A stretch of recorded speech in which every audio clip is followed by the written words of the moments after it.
The Statement of Randolph Carter by H.P. Lovecraft. I repeat to you, gentlemen, that your inquisition is fruitless. Detain me here forever if you will. Confine or execute me if you must have a victim to propitiate the illusion you call justice. But I can say no more than I have said already. Everything that I can remember, I have told you with perfect candor. Nothing has been distorted or conceited, and if anything remains vague, it is only because of the dark cloud which has come over my mind. That cloud and the nebulous nature of the horrors which brought it upon me. Again I say, I do not know what has become of Harley Warren, though I think, almost hope, he is in peaceful oblivion, if there be anywhere so blessed a thing. It is true that I have for 5 years been his closest friend and a partial sharer of his terrible researches into the unknown. I will not deny, though my memory is uncertain and indistinct, that this witness of yours may have seen us together, as he says, on the Gainesville Pike, walking toward Big Cypress Swamp at 11:30 on that awful night.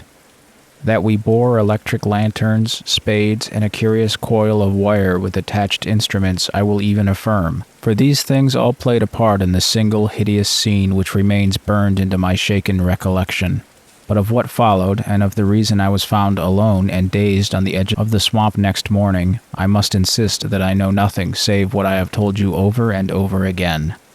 You say to me that there is nothing in the swamp or near it which could form the setting of that frightful episode. I replied that I knew nothing beyond what I saw. Vision or nightmare it may have been. Vision or nightmare I fervently hope it was. Yet it is all that my mind retains of what took place in those shocking hours after we left the sight of men, and why Harley Warren did not return. He or his shade, or some nameless thing I cannot describe, alone can tell. As I have said before, the weird studies of Harley Warren were well known to me, and to some extent shared by me. Of his vast collection of strange, rare books on forbidden subjects, I have read all that there are written in the languages of which I am master. But these are few as compared with those in languages I cannot understand. Most, I believe, are in Arabic, and the fiend-inspired book which brought on the end, the book which he carried in his pocket out of the world, was written in characters whose like I never saw elsewhere. Warren would never tell me just what was in that book. As to the nature of our studies, must I say again that I no longer retain full comprehension? It seems to me rather merciful that I do not, for they were terrible studies, which I pursued more through reluctant fascination than through actual inclination. Warren always dominated me, and sometimes I feared him. I remembered how I shuddered at his facial expression on the night before the awful happening, when he talked so incessantly of his theory, why certain corpses never decay but rest firm and fat in their tombs for 1,000 years. But I do not fear him now, for I suspect that he has known horrors beyond my ken. Now I fear for him. Once more I say that I have no clear idea of our object on that night. Certainly, it had much to do with something in the book which Warren carried with him, that ancient book in undecipherable characters which had come to him from India a month before, but I swear I do not know what it was that we expected to find. Your witness says he saw us at 11:30 on the Gainesville Pike, headed for Big Cypress Swamp. This is probably true, but I have no distinct memory of it. The picture seared into my soul is of one scene only, and the hour must have been long after midnight, for a waning crescent moon was high in the vaporous heavens. The place was an ancient cemetery, so ancient that I trembled at the manifold signs of immemorial years. It was in a deep, damp hollow, overgrown with rank grass, moss, and curious creeping weeds, and filled with a vague stench which my idle fancy associated absurdly with rotting stone. On every hand were the signs of neglect and decrepitude, and I seemed haunted by the notion that Warren and I were the first living creature to invade a lethal silence of centuries. Over the valley's rim, a waning crescent moon peered through the noisome vapors that seemed to emanate from unheard-of catacombs, and by its feeble, wavering beams I could distinguish a repellent array of antique slabs, urns, cenotaphs, and mausoleum facades, all crumbling, moss-grown, and moisture-stained, and partly concealed by the gross luxuriance of the unhealthy vegetation. My first vivid impression of my own presence in this terrible necropolis concerns the act of pausing with Warren before a certain half-obliterated sepulchre and of throwing down some burdens which we seem to have been carrying. I now observed that I had with me an electric lantern and 2 spades, whilst my companion was supplied with a similar lantern and a portable telephone outfit.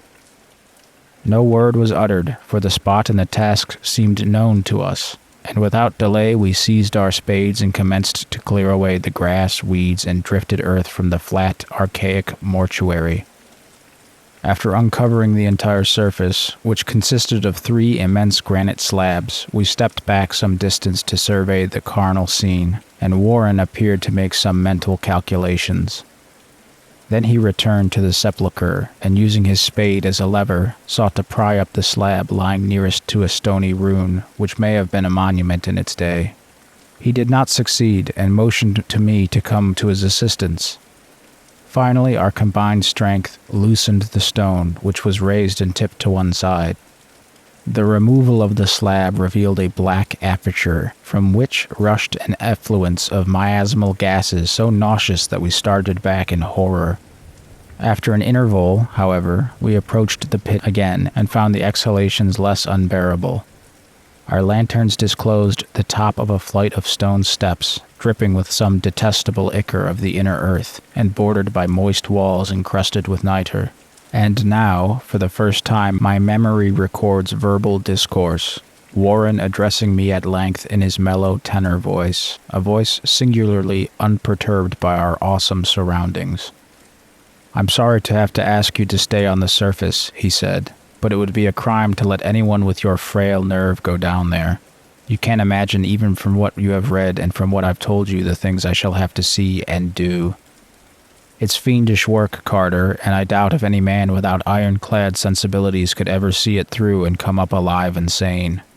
I don't wish to offend you, and heaven knows I'd be glad enough to have you with me, but the responsibility is in a certain sense mine, and I couldn't drag a bundle of nerves like you down to probable death or madness.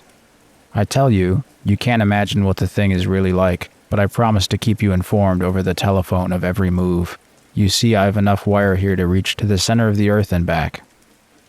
I can still hear, in memory, those coolly spoken words, and I can still remember my remonstrances. I seemed desperately anxious to accompany my friend into those sepulchral depths, yet he proved inflexibly obdurate.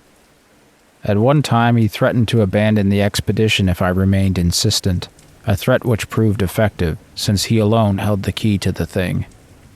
All this I can still remember, though I no longer know what manner of thing we sought. After he had obtained my reluctant acquiescence in his design, Warren picked up the reel of wire and adjusted the instruments. At his nod, I took one of the latter and seated myself upon an aged, discolored gravestone close by the newly uncovered aperture. Then he shook my hand, shouldered the coil of wire, and disappeared within that indescribable ossuary. For a minute I kept sight of the glow of his lantern, and heard the rustle of the wire as he laid it down after him, but the glow soon disappeared abruptly, as if a turn in the stone staircase had been encountered, and the sound died away almost as quickly.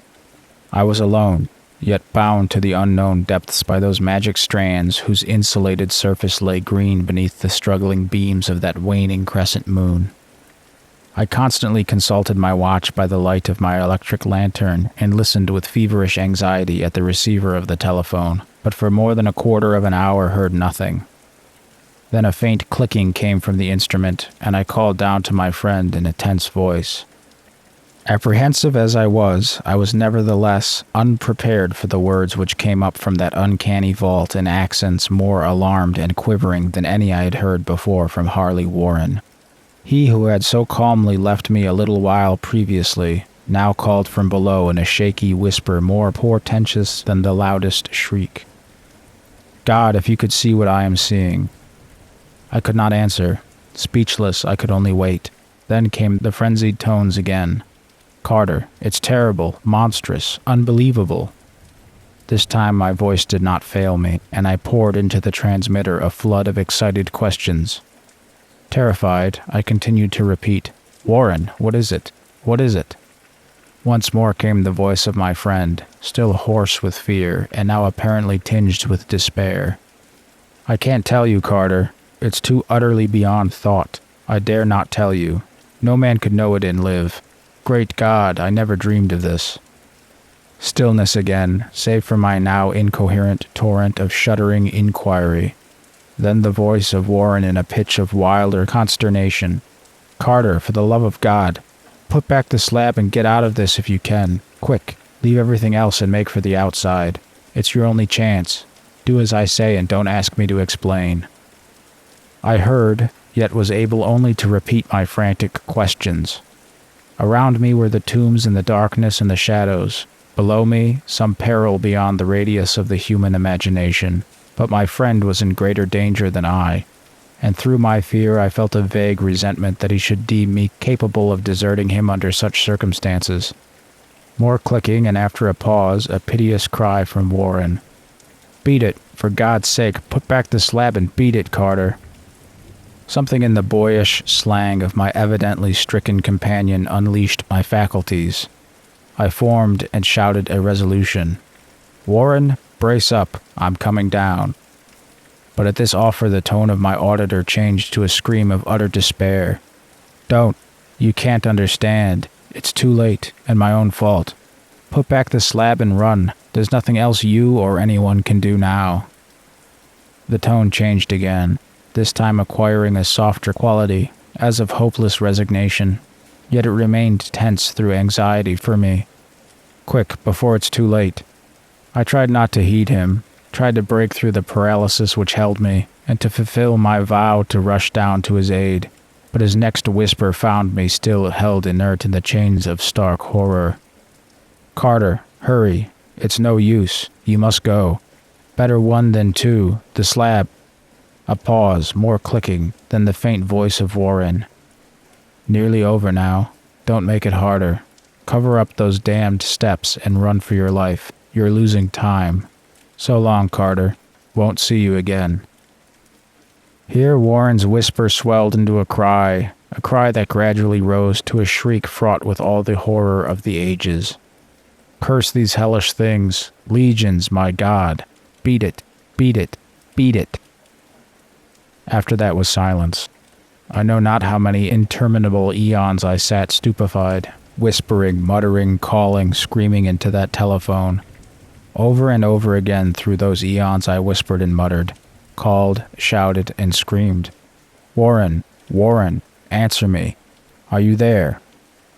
And then there came to me the crowning horror of all, the unbelievable, unthinkable, almost unmentionable thing. I have said that eons seemed to elapse after Warren shrieked forth his last despairing warning, and that only my own cries now broke the hideous silence. But after a while, there was a further clicking in the receiver, and I strained my ears to listen. Again I called down, Warren, are you there? And in answer heard the thing which has brought this cloud over my mind. I do not try, gentlemen, to account for that thing, that voice, nor can I venture to describe it in detail, since the first words took away my consciousness and created a mental blank which reaches to the time of my awakening in the hospital. Shall I say that the voice was deep, hollow, gelatinous, remote, unearthly, inhuman, disembodied? What shall I say? It was the end of my experience, and is the end of my story. I heard it, and knew no more. Heard it as I sat petrified in that unknown cemetery in the hollow, amidst the crumbling stones and the falling tombs, the rank vegetation and the miasmal vapors. Heard it well up from the innermost depths of that damnable open sepulchre as I watched amorphous necrophagous shadows dance beneath an accursed waning moon. And this is what it said. You fool, Warren is dead.